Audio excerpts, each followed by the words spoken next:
बिल्कुल।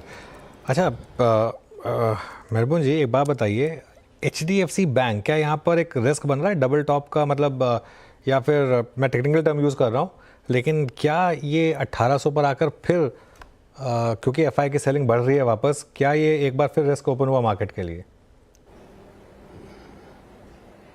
I think मैं आपको सुनते आ रहा हूँ HDFC बैंक पर, और आपने भी जब मुझे पूछा था करीबन 1.5-2 महीने पहले, आई थिंक 1600 का भाव कुछ था, मैंने कहा था कि I will not be surprised if this outperforms the Nifty over the next 12 months. Outperform कहता हूँ over the Nifty. So difficult है कहना कि whether it will come back to 1650 1700, आ भी सकता है, but at the end of it this is not a stock which is going to run up in a hurry. Investors को ध्यान देना चाहिए कि ये एक स्टॉक ऐसा है जो people were buying it as a part of their core holding. काफी सारे लोग लाइटन हो गए, true, but I think there is a lot of value if you ask me from a longer term angle at the present price. यहाँ से वापस एक sharp move आया था, बट 10-12-15% का।